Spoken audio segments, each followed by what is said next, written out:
So we usually sit for half an hour and then have some Dhamma reflection, some time for questions, and we will be finished by 8 o'clock on the dot, if not before.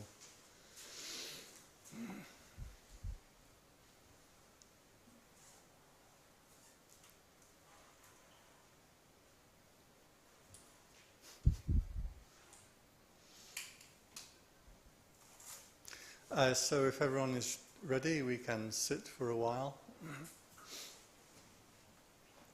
Settle yourself into a meditation posture.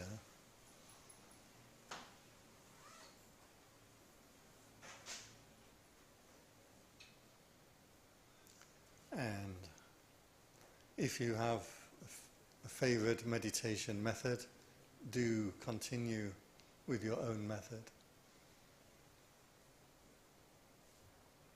If people are fairly new to meditation, I'd recommend you focus your attention on the breathing.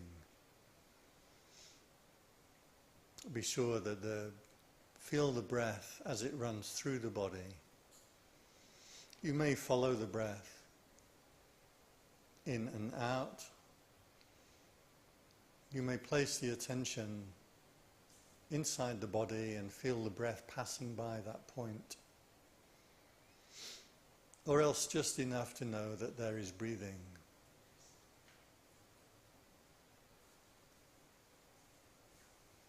Last people in, sit at the front.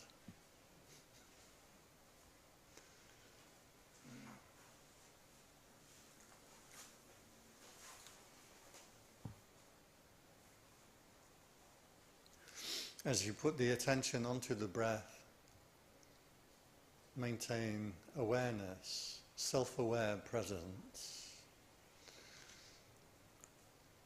You feel the breath in, out a few times, then the mind becomes accustomed to the pattern.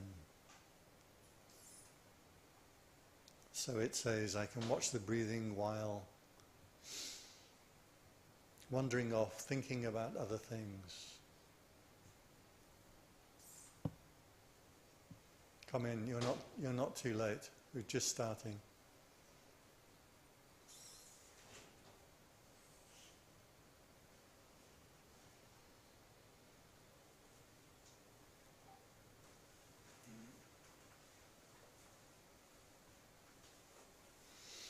When you catch your mind having wandered away from the breathing, you bring it back. Make a note of where your mind had wandered off to. Specifically, if there is a story, make a note of what that story was that you started thinking about.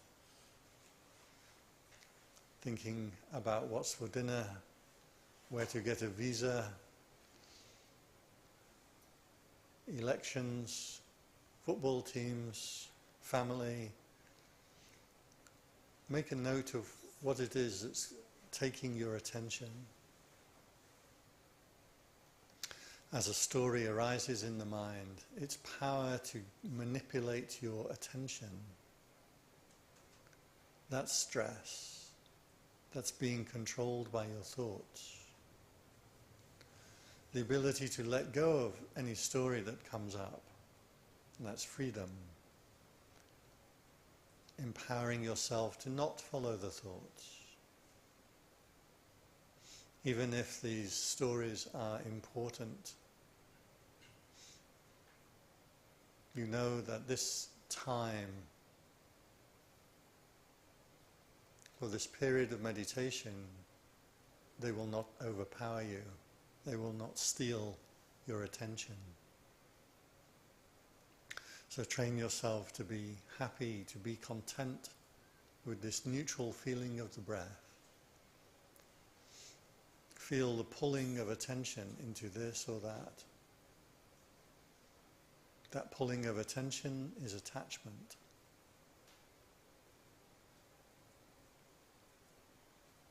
Being willing to let the story go. Return to your meditation object is the start of liberation.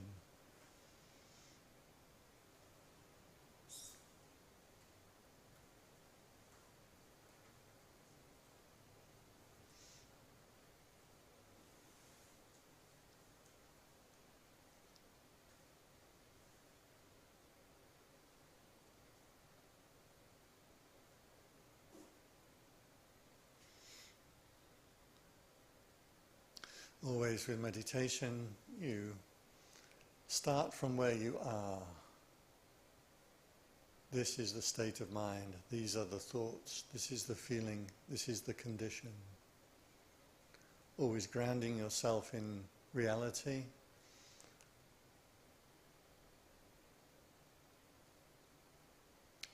And apply yourself to arousing and maintaining mindfulness with patience. The mind is a difficult thing to control.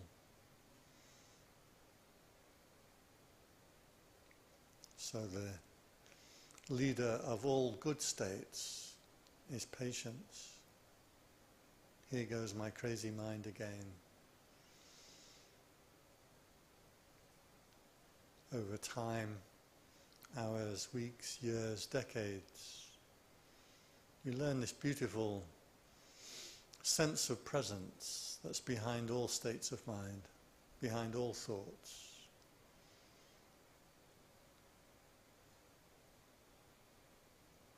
So we'll sit together for another 15 minutes or so.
So make your mind as bright and as still as you can.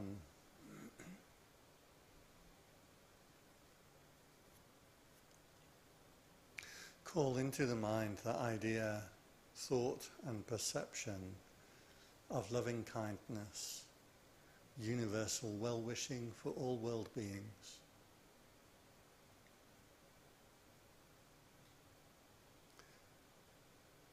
Arousing and generating that feeling or sense or wish for the feeling of loving kindness. You may recall people living or passed away to whom you feel great love, even pets. Any way that you can arouse the feeling is valid. Arouse this feeling of universal well-wishing.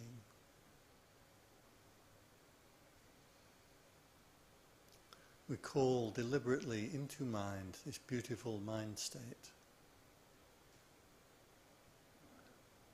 All mind states are easy to arouse if you spend time and effort to call them into being.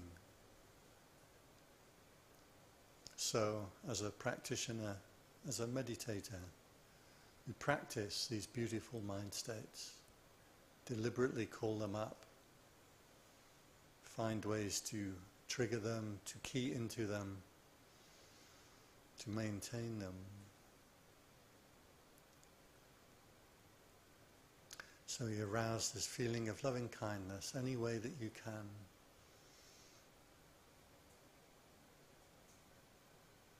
And direct this well-wishing to those people you love and care about, living or passed away. May they be happy, peaceful, and free from suffering.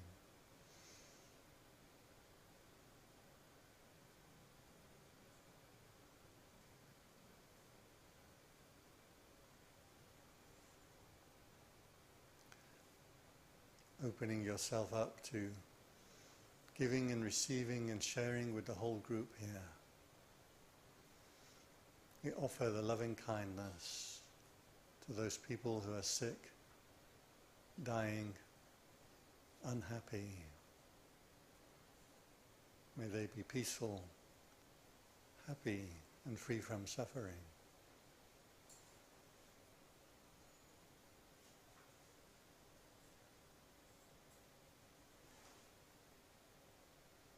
Those friends, family, work colleagues, people you know, we offer them also this loving kindness,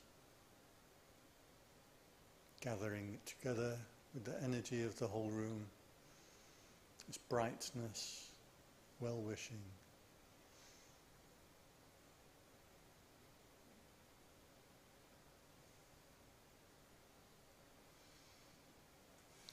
People you interact with daily, from drivers to shopkeepers to strangers. We offer them our loving kindness also.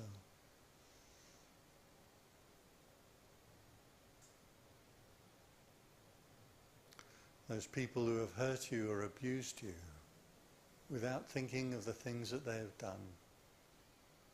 Also included in universal metta, loving kindness.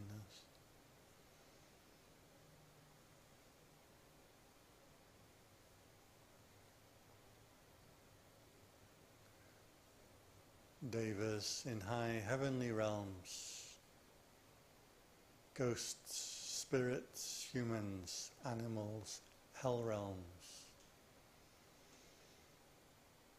May all beings everywhere in every state be happy, peaceful and free from suffering.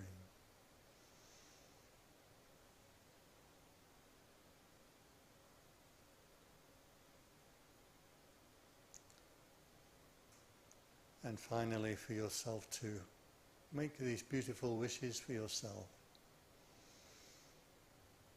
May I be happy, may I be peaceful, may I be free from suffering.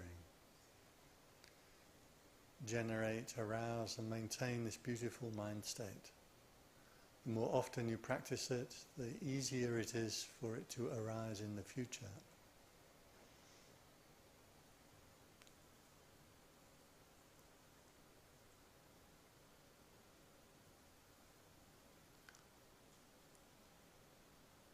Sabbe buddha balapata pachekanancha yang balang arahanta nancha tejena rakang bandami sabbaso sabba buddha nubhavena sattha soti bhagwantu te sabbe buddha balapata pachekanancha yang balang arahanta nancha tejena rakang bandami sabbaso Sabba Dhamma nubhavena sattha soti bhagwantu te Sabbe buddha balapata pachekanancha yang balang arahanta nancha te jena rakang bandami sabha so Sabba sangha nubhavena sattha soti bhagwantu te.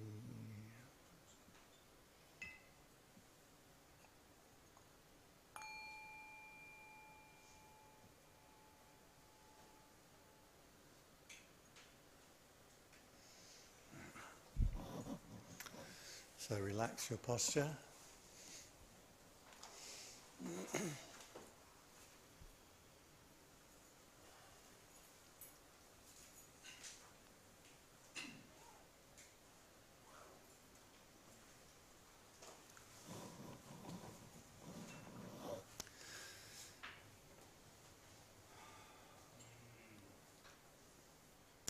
So, is everyone reasonably familiar with Buddhism? Anybody have no idea? Hardly any idea? Okay, you're all experts. It's good. Because I never know how to speak. Do I speak to the people who don't know anything, or do I speak to the experts? Do I use the Pali language and refined concepts? Do I put it all into easy English? I'm from the Donald Trump School of Public Speaking. Use short, simple words. Anything more than 2 syllables is no good. So,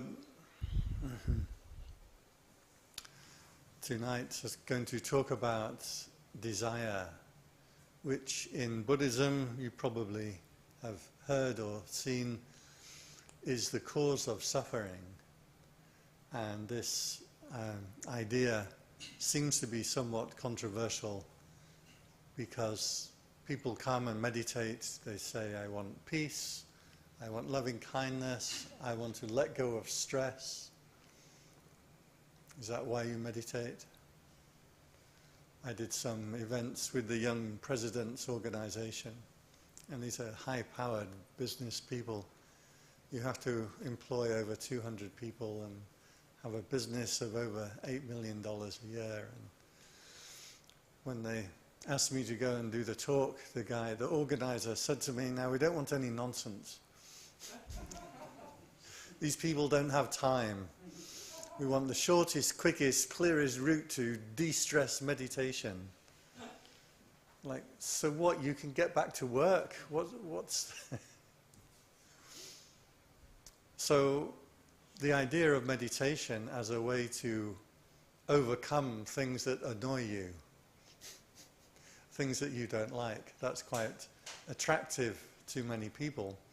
But then, when we talk about overcoming desire, people rather like their desires. It's not so attractive to talk about letting go of desires because you're rather attached to the things that you like. So it's always a trickier topic to talk about when it comes to desire. I had one friend of mine, and he was a Buddhist scholar, Alan Oliver. I don't know, you remember him, Joe, right? Remember Alan Oliver? No? He was, well, he thought of himself as a Buddhist scholar. I might disagree with that myself, but he had a small center over on the other side of the river, and we had a workshop one day. And I mentioned that the Buddha said that desire is the cause of suffering, so we overcome desires. And most specifically, sense desires. And he got very upset about this. He said, oh, no, this is not proper Buddhist practice. We are not trying to overcome sense desires. We are trying to be with them fully. Do you know what that means? I was like, I still don't know what he meant by that. How is a meditation practice being with your desires fully? I think what it was he really liked to drink wine. And he wanted to think of himself as a Buddhist practitioner, that drinking his wine, but being meditative as he drinks his wine and being there fully for the experience of his wine and his food. So the idea of renunciation in any way was quite horrific to him. And as you know, when you're not getting what you want, suddenly your mind thinks up all kinds of very clever arguments to get what you want. So he came out with a whole torrent of very interesting arguments for not practicing any renunciation at all. So this question of sense desire and why desire, or how desire causes suffering, is an interesting one. The Buddha talked about this many times. It's encoded in the Four Noble Truths, the basic tenet of Buddhism. There is suffering. There is suffering. Suffering is to be investigated. There is the arising, or the cause of suffering. This cause is to be put away. There is the ending of suffering, and this ending of suffering is to be seen. There is the path leading to the cessation of suffering, and this path is to be practiced. So this is 12-point core tenet of all Buddhist schools have this as their basic teaching, called the Four Noble Truths. So the Buddha did talk about this in some very interesting and graphic ways. One of them is called the monkey trap. Now there are actually two monkey traps, two slightly different stories. And my friend at the back here mentioned one of them earlier, so I should mention the most commonly known monkey trap. Is you make used to be made out of coconut shells, but you can make any kind of ball or box. And you cut a slot in the box. Has anyone seen this? You know about this? One or two people? You cut a slot in the box, and you put in the box some kind of sweet or fruit that the monkey is going to be attracted to. The slot is big enough that the monkey can slide its hand in, but when it grabs hold of the object, it can't get its hand out.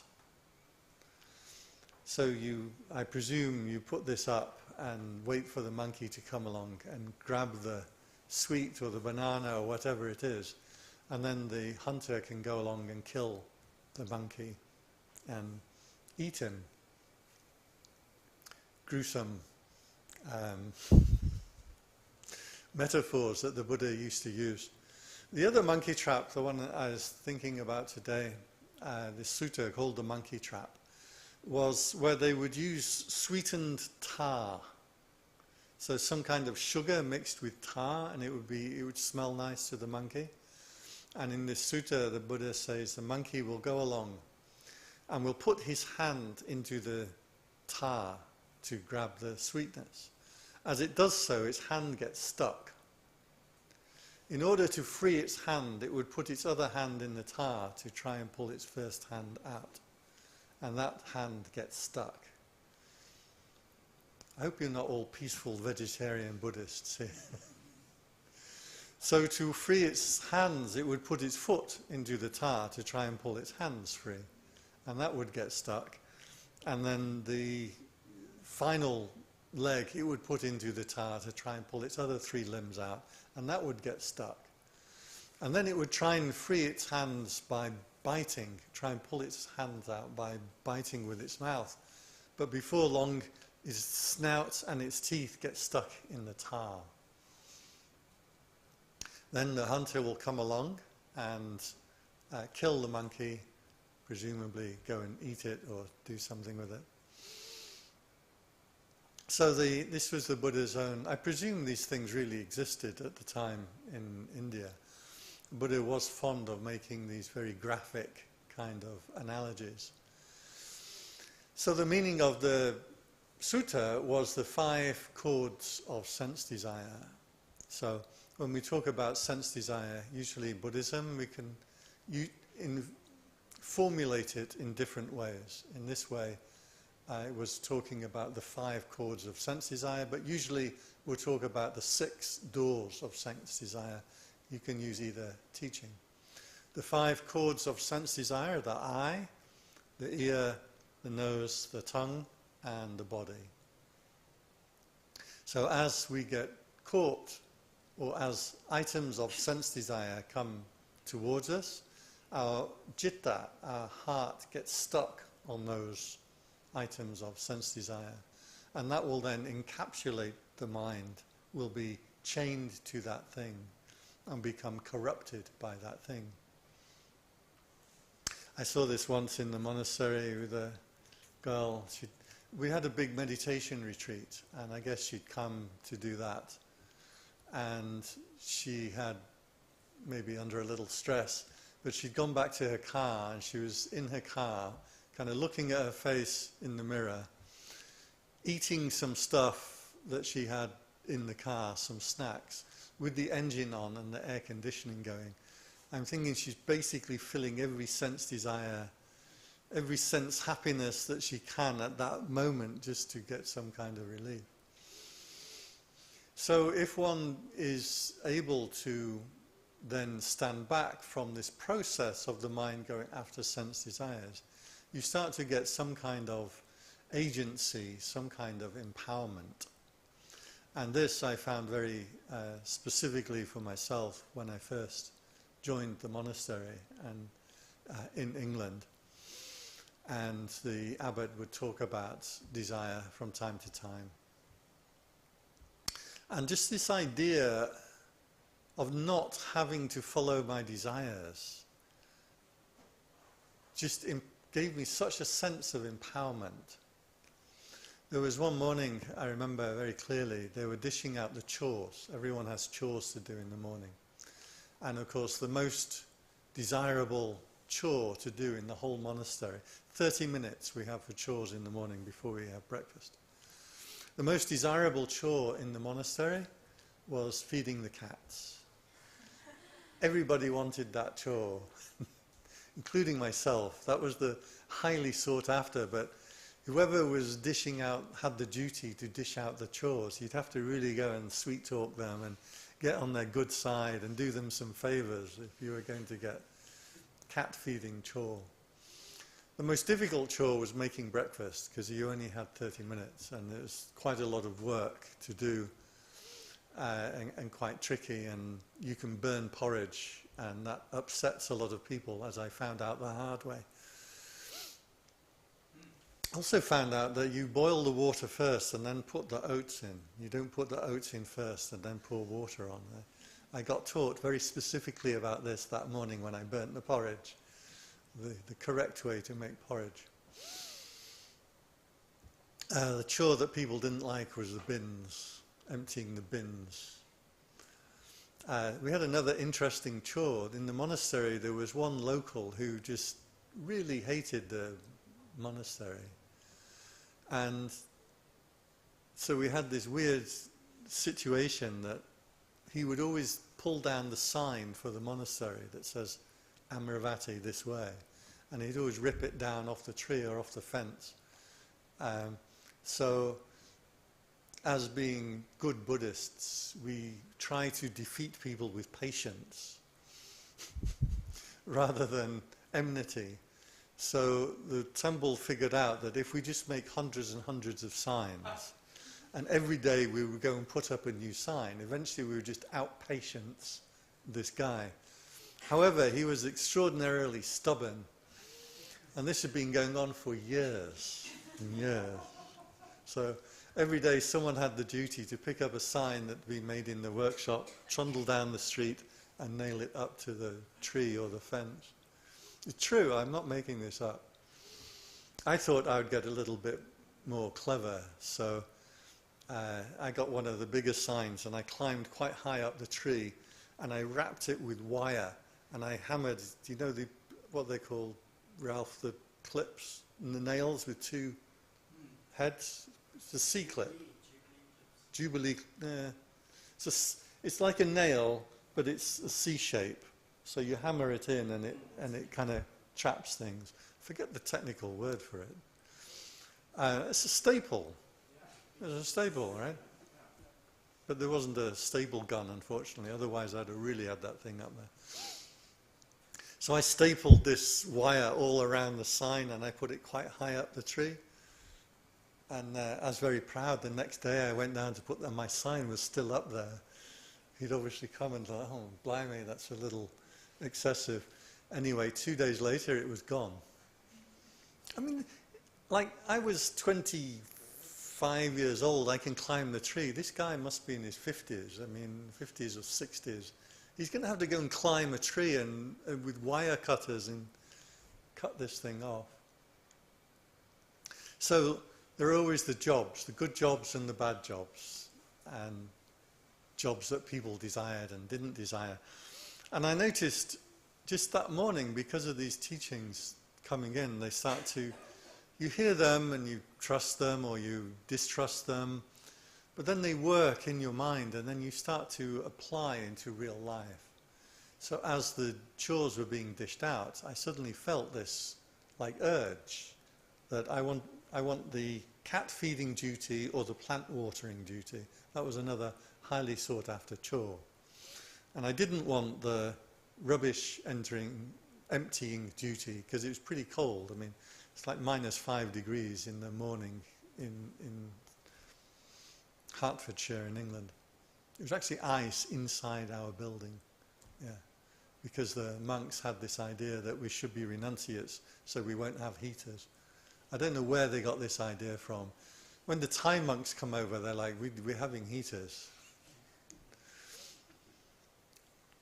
And I noticed this upswelling of like desire. Like, I want the nice chore. I don't want the bin emptying chore. This desire coming up, and like, do I need to follow that? If I hang on to this desire, it's just going to push me around and cause me unhappiness and other people unhappiness. And then I get agitated or I get annoyed at the person who does get the cushy jobs because they obviously did something nice for the guy who dishes out the jobs. So I volunteered for the rubbish emptying job. I can do it.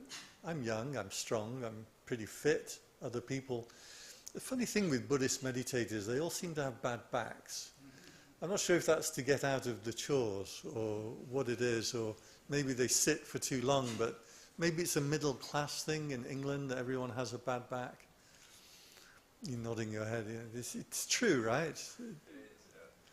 I'm kind of halfway between working class and middle class, so my back's pretty good. So I went and told the guy I want to do the bin emptying chore. This little desire that I'm getting pushed around with doesn't need to overpower me. And it's perfectly fine. It's a half-hour chore. You get into it. It's not such a big deal. But I just felt so empowered that now I don't have to trust my desires. My desires push me around every day. Like, why do these little thoughts and movements in my mind control me so easily? Liking and disliking. I find this a lot with lay people, you guys. You all like and dislike things. You know, a couple of years in a monastery will iron this out of you. You give up the liking and disliking, especially around food. People have so many finicky things about food, like I can't eat this and I can't eat this. And then stick you for 12 months in a monastery, you have no choice about food. Suddenly you find you can eat all kinds of things. My friend here, we're out for Indian lunch here, and he won't eat South Indian food. He only likes North Indian food. For me, I was happy vegetarian. If it's vegetarian, I'm happy. Just, it doesn't matter what it is, except for bamboo shoots. really can't eat bamboo shoots.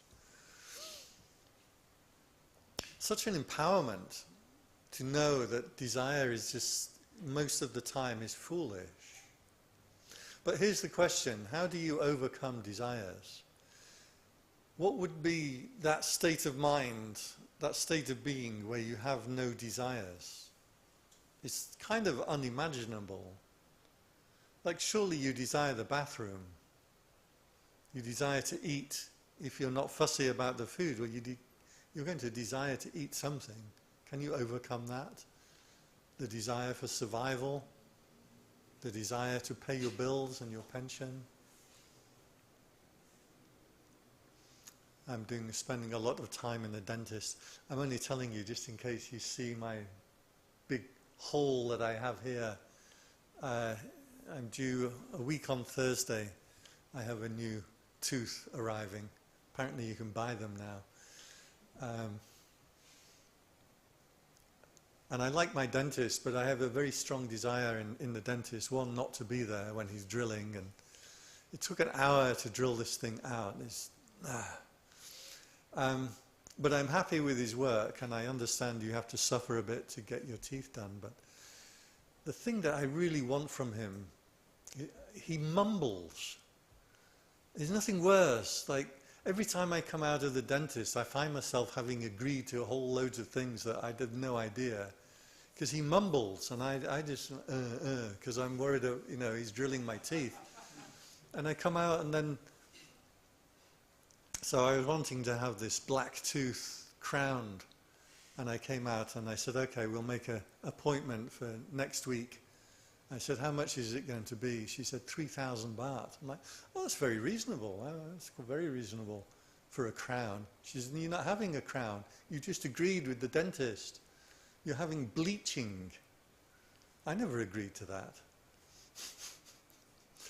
So this guy mumbles, and I really like the dentist. I asked all my Thai friends, how do I say stop mumbling? And apparently you can't say that politely in Thai. I was saying put chat chat. I mean, should work, right? Anyway, so last time I came out, he was drilling this thing out, and I came out and they told me 30,000 baht. And I was saying, man, that's double the price of the big crown that you just did last week. She said, yeah, but you ordered zirconia. Like, it sounds like something off Flash Gordon. It's not. So apparently I have a zirconia tooth coming next week. Apparently it's good stuff, right? I looked it up, obviously, afterwards. So I really want him to stop mumbling. So this is my desire. What would it be like to have no desires? What does that even feel like or sound like? It's unimaginable. I did do a long meditation sitting one time, and we had these all-night sittings. You sit from 7 p.m. till 6 o'clock in the morning. You can stand up, move around, do what you want, but you can't let your shoulders touch the ground. That's the rule. So you find out you can actually sleep bent over a chair. Find all kinds of things out when you do. It's called sitter's practice, and sometimes people go for days or weeks with this practice of not letting their shoulders touch the ground. Apparently Ajahn Jayasaro did this when Ajahn Chah, his teacher, was dying, and he made this resolution: I'm going to sit and not let my shoulders touch the ground until Ajahn Chah has passed away. And then he went into a coma and lasted another 11 years. And I'd have to check this with Ajahn Jayasaro. I haven't seen him for some years, but I have to check with him whether it's true. But apparently he did this for years on end until Ajahn Chah passed away. Does anyone know if that story is true? I hope it's true, kind of. And so I'd done this all-night sitting, and I had the determination, I'm not going to desire anything, and I'm just going to sit, and it doesn't matter what feelings come up in the body, I'm just going to sit and sit and sit. And then, like, for the first hour, you're like this, the second hour, you're like this, the third hour, you're like, oh, Jesus. And then I wanted the bathroom. Like, well, what do I do now? That's a desire, do I not get attached to that desire? How does that work? So the Buddha described it in this way. The key to understanding all of Buddhism is actually very simple key. And it took me really 25 years before I figured out this key. Everything slotted into place after that. In Buddhist practice, in the Buddhist approach to meditation, the mind will pick up only one thing at a time. This is what is brought into conscious attention. Now, don't worry about unconscious attention, whether you're... In cognitive science, we have an unconscious self that is aware of many things at once. The only thing we're interested in Buddhism, or Buddhist practice, is where conscious attention has gone to.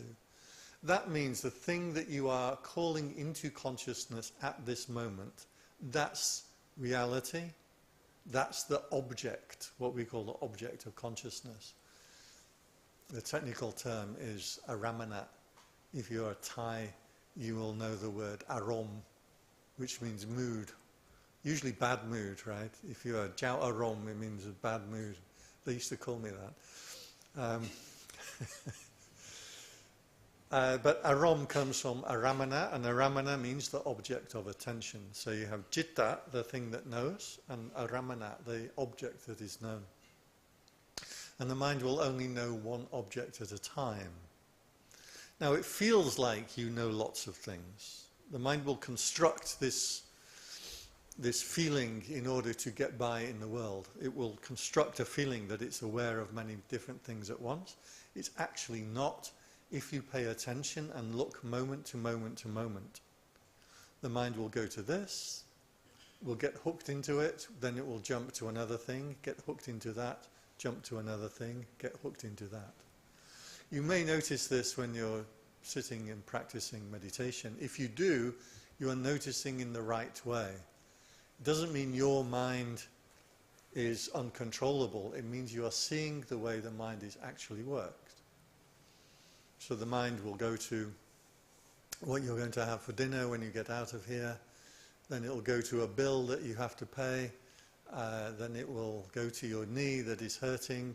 And then it will jump to the person behind you who is scratching, and then it will jump to your visa that you have to do this week, and it will go boom, boom, boom, boom, jumping from one thing to another thing to another thing, one story to another story to another story. Each of these stories will attract your attention in, and at that point you are lost, or you are caught in the monkey trap. You're stuck there with that thing. Now, after a few moments, you give up thinking about what's for dinner, shake it down, come back to your breath. Just for a moment, you have a moment of liberation. Then, boom, you're stuck back into another thing as another thought occurs to you, or a sound, somebody coming in from outside will attract your attention. So basically we can say 5 or 6 fields of objects can arise. Sights, sounds, smells, tastes, touch, and thoughts in the mind.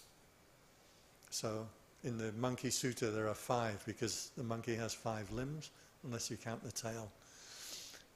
Usually in Buddhism there are 6 fields of objects that can arise. And some objects are multiple fields. You don't need to get too specific. So some things are a smell and a taste, for example. Some things are an idea and a taste. You get good food. My mind knows, well, it's a vegetarian food, I can eat it, I'm happy. And then my tongue also knows the taste.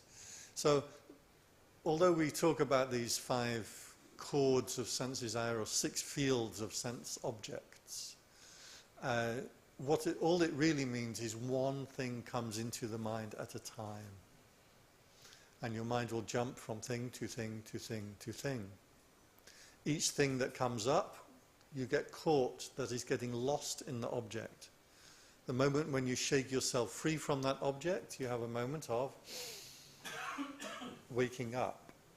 It's subtle, it doesn't feel like something special, feels unremarkable. But that feeling of suddenly remembering yourself, that's the key. That's the hole or the route that we're going to go down as an experienced meditator.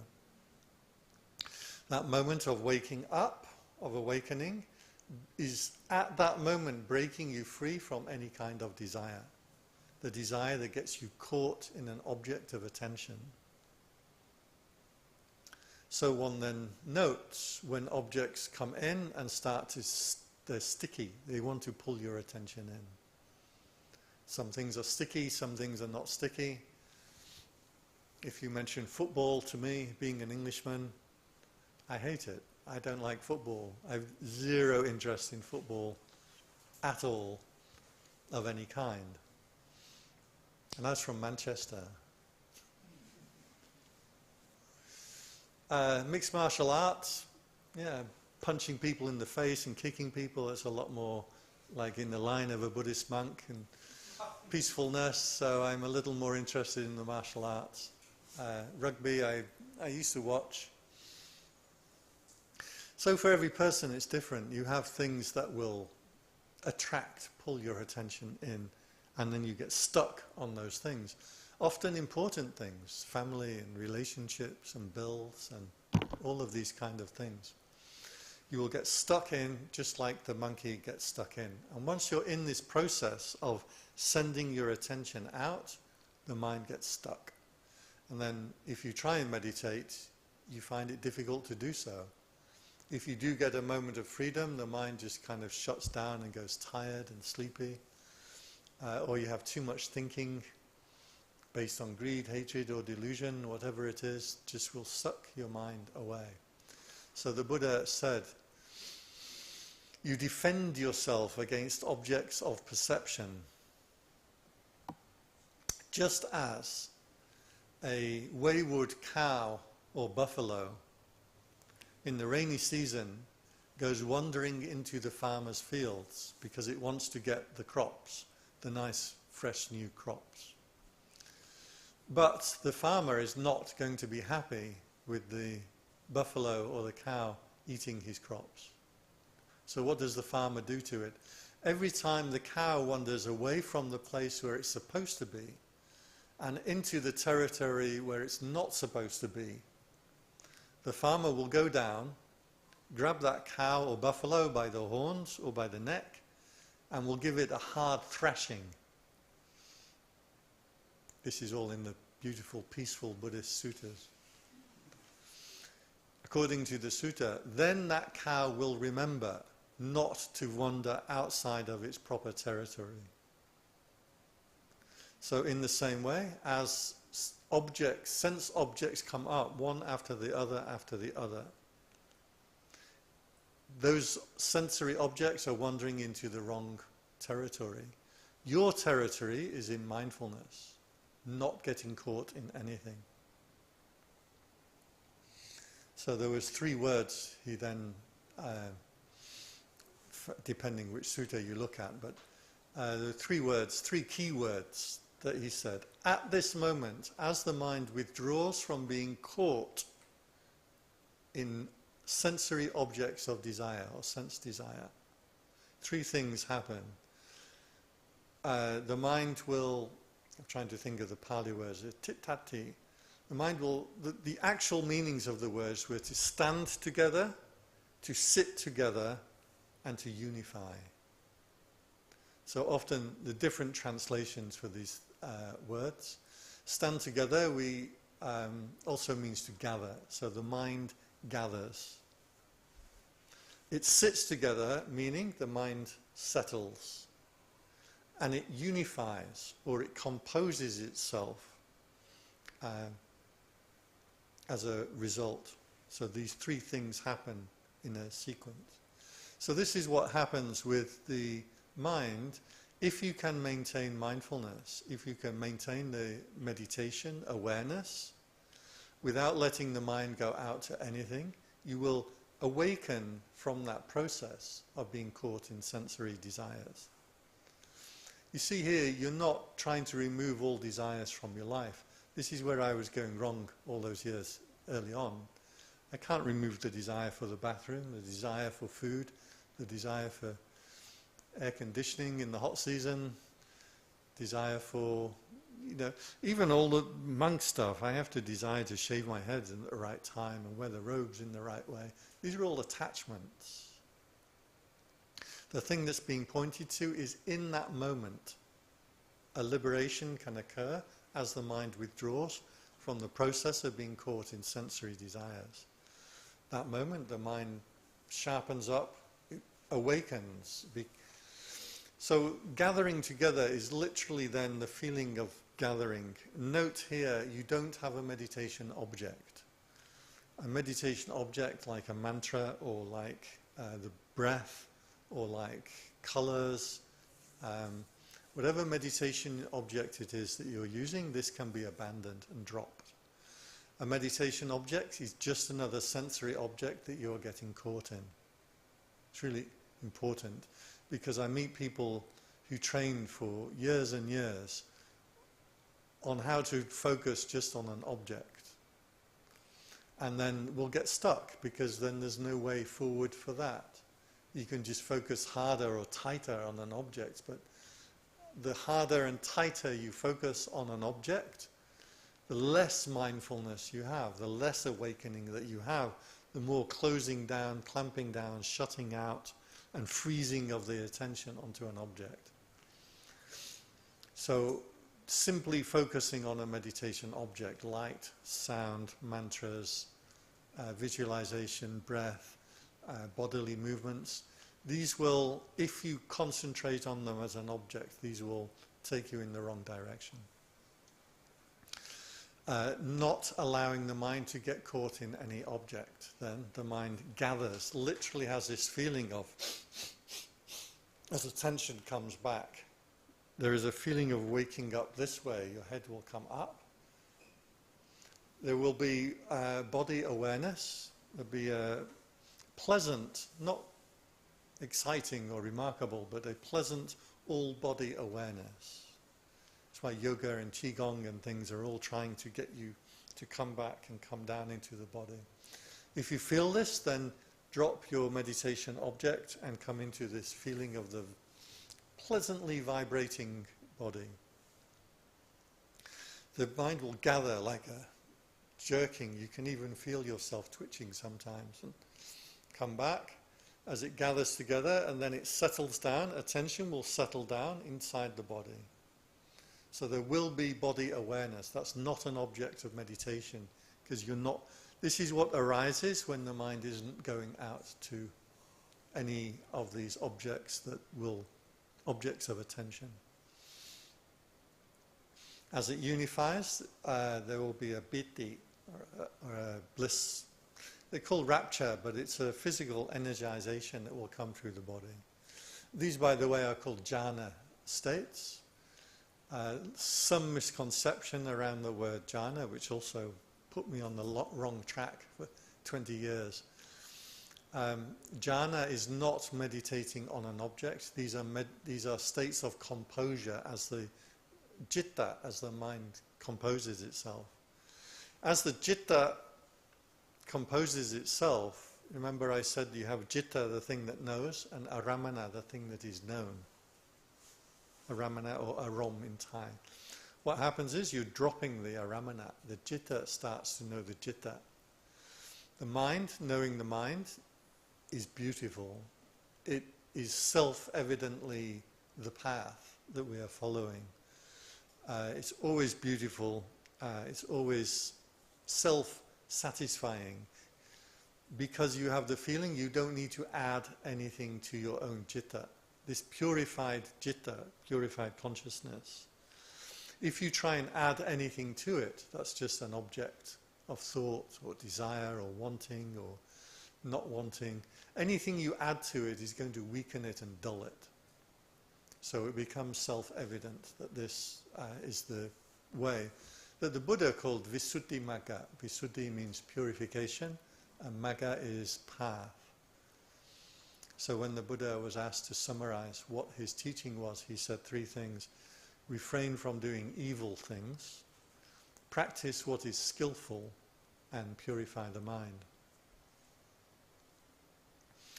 So I'm going to leave it there for today. It should be reasonably clear. To try and give up desires in your life is impossible and a foolish task. You can't do it. You have to pay your bills, you have to clean your house, you have to feed the cat, you have to water the plants. These are all desires. You can't be free from desires. It's a foolish... And I've seen a lot of monks try and live that way. They try and kind of pretend I'm in a monastery, I don't care about things, and yeah, they don't last very long, usually. There was a really crazy story of, this is while I was in a monastery in New Zealand. Every evening they would ring the bell and the monks would come down out of the huts on the hillside and come down and have the evening chanting and meditation. And some local thieves figured out that that's the perfect time to go and steal things from the hut. So I'm not kidding, the monks had this discussion.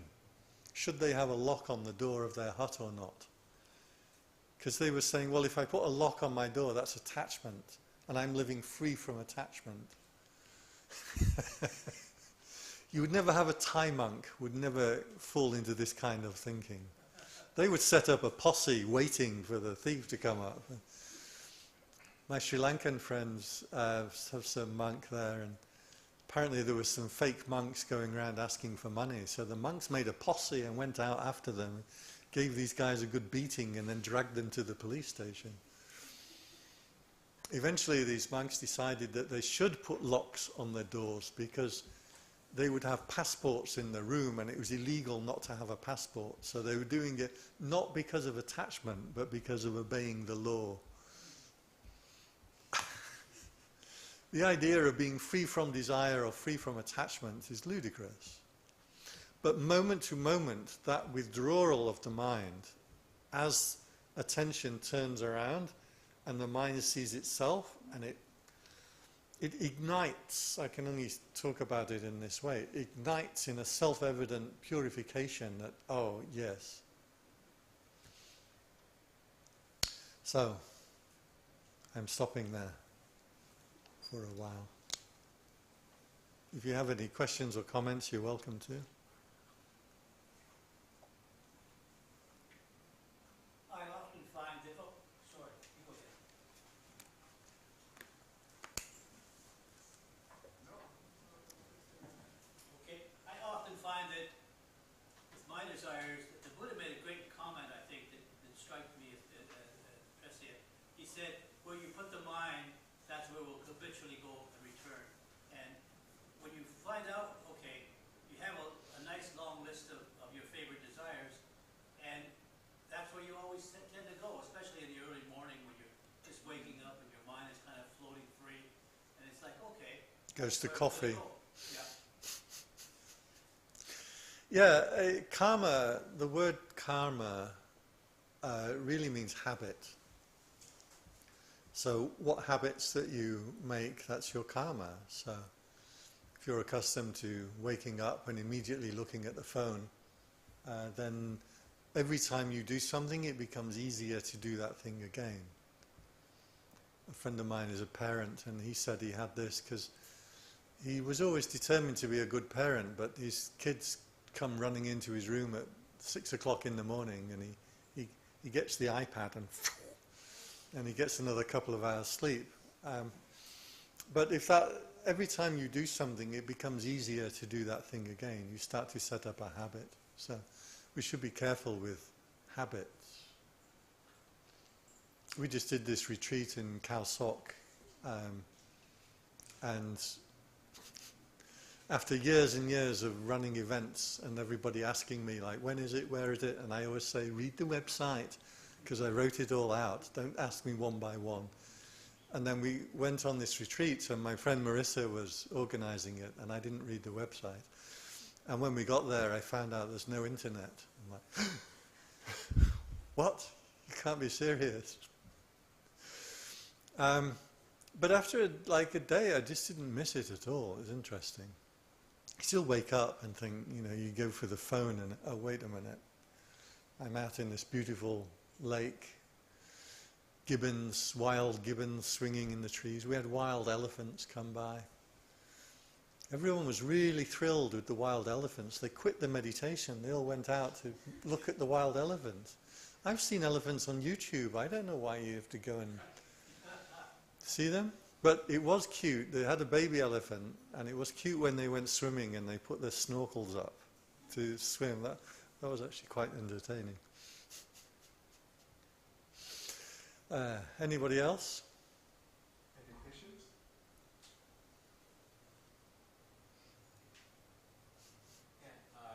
Don't we need to make a distinction between desires and attachment to desires that could be a problem and those that are totally innocent? If I want to get mango and sticky rice and I go and get mango and sticky rice and I enjoy it, I don't see that as a problem. But if I want to sleep with my best friend's wife, that's a problem.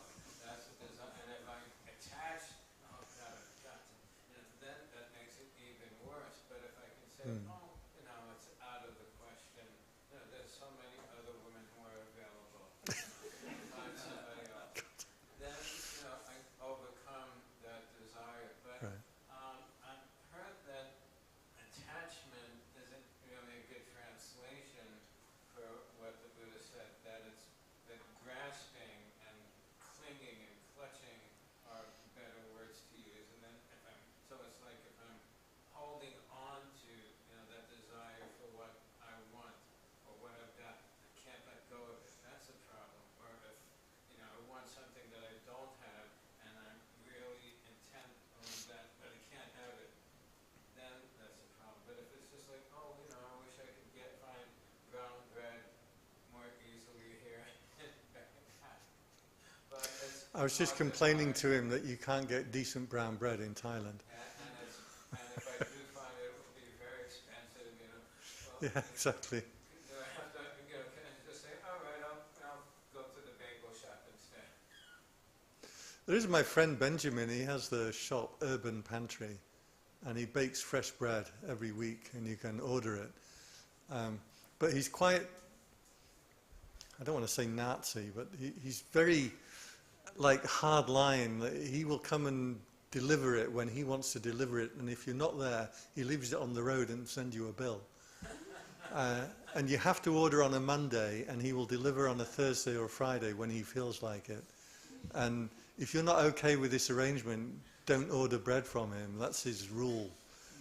It kind of works because you may have to make the effort to get your good bread.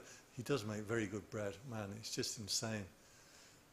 1,200 calories though in a loaf, and I can get through 2 loaves. I mean it. So there are good desires and bad desires. There's good karma and bad karma. You can't operate without desires. And why should you? I'm going to enjoy my beans on toast tomorrow. I've got vegetarian sausages. I have to get some potatoes, and I have beans on toast with a fairly good thick whole wheat bread. So I've been planning this all day. I was fasting today, so it makes you think about looking forward to your food. You can't. The idea of going through life without desires is absurd. I mean, it's an utter absurdity. But the attainment in that moment, as you hold the mind in abeyance, as the mind then condenses and brightens and sharpens and becomes very beautiful and blissful, and you see clearly, this escape from the mechanism of your mind always going out to this.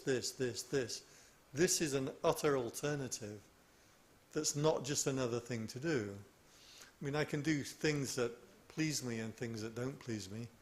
I can have a nice meal, I can meet a nice friend, I can sit and watch YouTube. Grok is my thing at the moment. I can't get away. I spend hours on Grok, asking it questions and researching things. I mean, there's ways to, enjoy your time that are wholesome or unwholesome, but these are always, the mind is directed outwards. The liberation comes when Citta anaramana, the citta, the knowing without an object. that condensation as the mind comes together and the composure becomes self-evident. It's bright and it's powerful and it's purified. And it's so clear that adding anything to the citta, to the purified consciousness, what's the word, defiles it.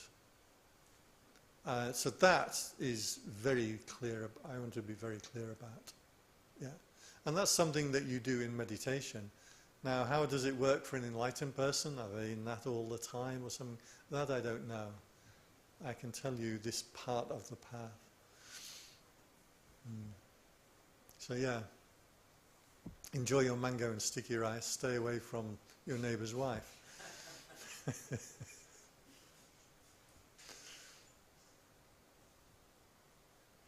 this sort of state of mind where your attention has gotten away from an object, is this like clearing the mind of linguistic evaluation? Yes, linguisticizing has to stop. Yeah, it will stop. However, there is still directing, so you can direct the mind. And my teacher used to say, you bring your attention into the center of the body, and he said, you make a wish. So you don't think it, but you make a wish as in you direct it. So if you can purify your consciousness to whatever degree, then you can direct it into things like metta, loving kindness, into healing people with mixed results. You can direct it into examining your own kind of, from that point of view of purified consciousness. So this is vipassana, but vipassana insight meditation should be done from purified consciousness. Yeah. So yeah, it is definitely, you have to give up the linguizing, is there a word for that?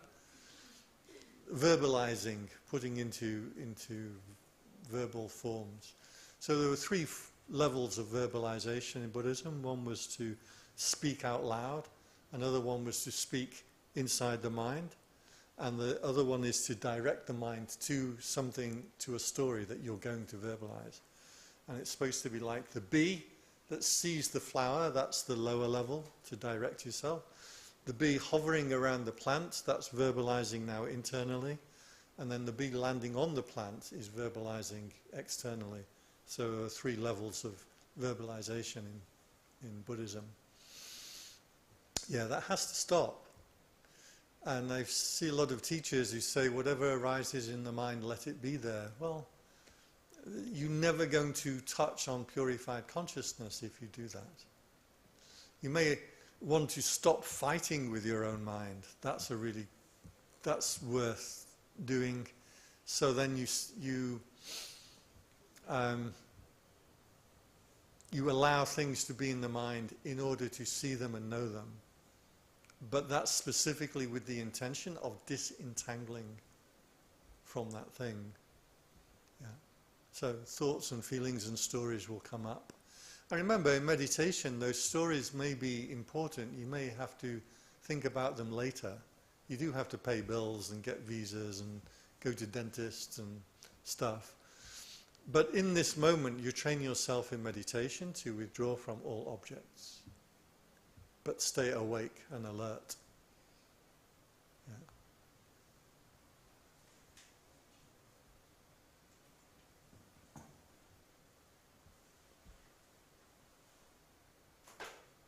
Any more questions? I never know, and if that means I've done a good job or a terrible job. I'll hope for a good job. I've noticed, we had this monk once, and he was saying some outrageous things that were correct, but he said, if you have attachment, you suffer.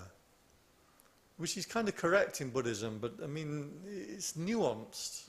There's a lot of questions. I mean, being a monk is a set of attachments. I have a lot of rules and regulations and things I can and can't do. That's attachments. Is it making me suffer? So you throw out a number of these kind of phrases that I thought deserved more explanation. And then people had lots and lots of questions because he hadn't said anything very clearly, in my view. So I don't know. If there's less response, maybe I said everything clearly. Okay? All right, We let's good? go for that. Coming tonight, I noticed there's some new faces, and that's fantastic, and that must partially be due to you and your efforts at public relations. And I would like to thank everyone for coming, and also to mention that there are two things. This is Beyond Dentistry, and we have a box outside for the speaker. You can donate something to that box. We also have another box for Bonari, which is the light box, the air conditioning box, and the clean floor box. And so if you feel like, okay, this is a nice thing to have, they give it to us for free, but we donate something back to get back something to them. So it's a kind of a symbiotic relationship of some sort. Okay, there's another thing is that if you could help us a little bit, moving the brown chairs back into here, and best the white chairs go into that room over there, right? Oh, we go to the back room, okay, that changes protocols for quite a while.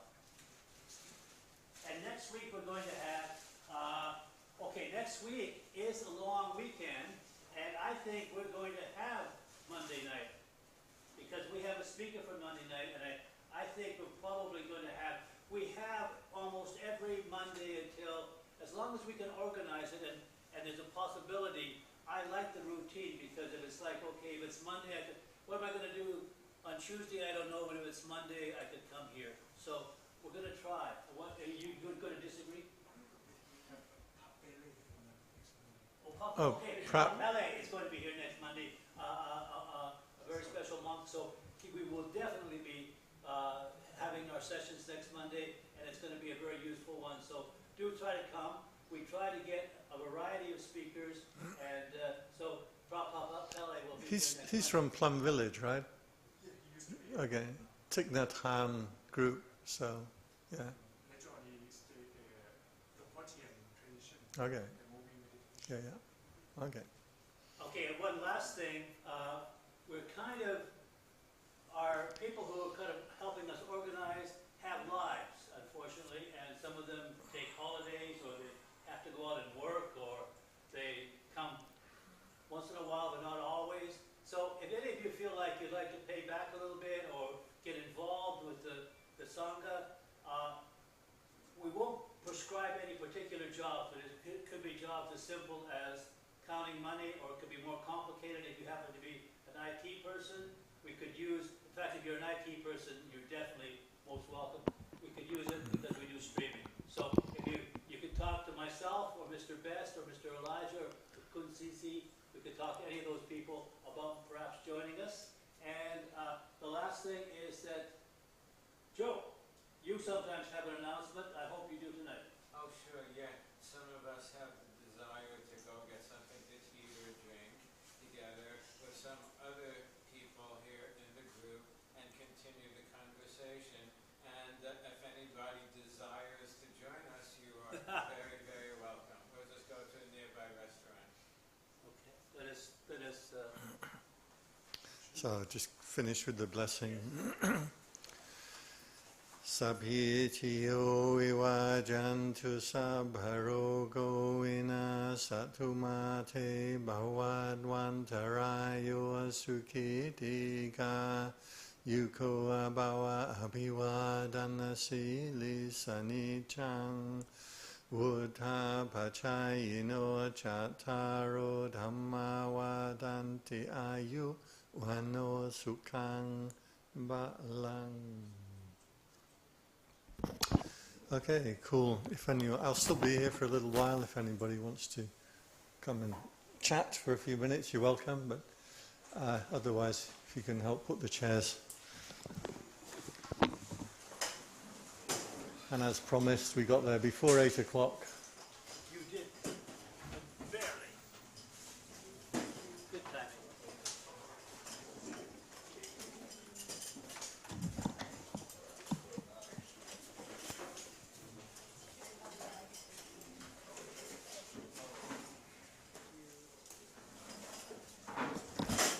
You're from England? Where are you from? Kent. Okay. Cool.